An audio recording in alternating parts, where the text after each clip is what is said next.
আসসালামু আলাইকুম রহমতুল্লাহি ওবারাকাতুহ।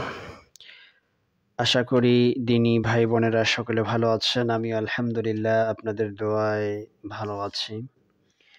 আবারও অন্যান্য দিনের ন্যায় আজকে আপনাদের সামনে আরো একটি নতুন বিষয় নিয়ে উপস্থিত হয়েছে। আজকে যে বিষয় সম্পর্কে কথা বলবো সেটি হচ্ছে ব্ল্যাক ম্যাজিক বা কালো জাদু এবং সাধারণ জাদুর মধ্যে পার্থক্যটা কি।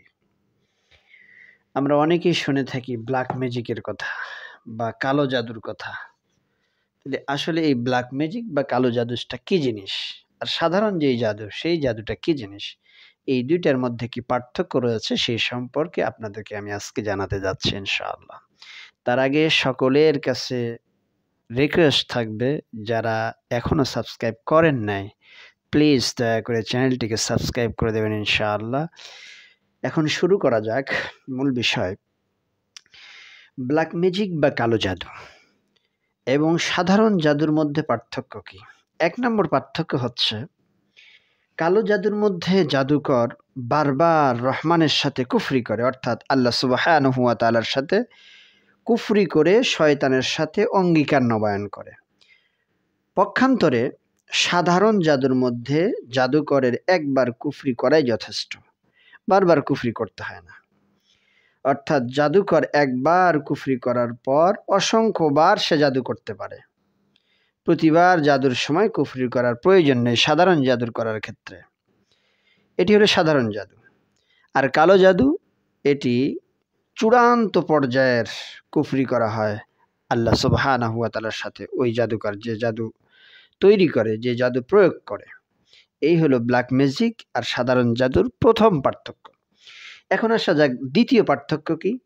কালো জাদুর মধ্যে বড় জিনদের সন্তুষ্ট করার জন্য কুফরের নিকৃষ্টতম পন্থা অবলম্বন করা হয়। যেমন কোরআনুল কারীমের অসম্মান, নাউজুবিল্লাহ। চাই মুসহাফ বাথরুমে প্রবেশ করিয়ে হোক। মুসহাফ মানে কোরআন শরীফের লিখিত যেই পাণ্ডুলিপি, যেই কিতাব, এটি বাথরুমে প্রবেশ করায় এই শয়তান যারা জাদুকর এরা এটা বাথরুমে প্রবেশ করায় এবং নাপাক কোনো কিছু দিয়ে এই কোরআন শরীফের আয়াত লেখে, অথবা তাতে নাপাক কোনো কিছু ঢেলে দেয় এই কোরআনের কারিমের উপরে। এর দ্বারা সে কুফরি করে থাকে এবং কালো জাদু করে থাকে। এবং অনেক জাদুকর রয়েছে যারা কোরআন শরীফের উপরে পা দিয়ে থাকে, কোরআন শরীফকে পদদলিত করে কুফরি করে, কোরআন শরীফকে অপমানিত, লাঞ্ছিত, কোরআন শরীফের মর্যাদার অখণ্ডতা লঙ্ঘন করে। এগুলোর মধ্য দিয়ে ওই জাদুকর চূড়ান্ত বড় নিকৃষ্ট জিন শয়তানদের সে আস্থাভাজন অর্জন করে। অন্যথায় সাধারণ জাদু হচ্ছে, জাদুর মধ্যে এসবের প্রয়োজন হয় না।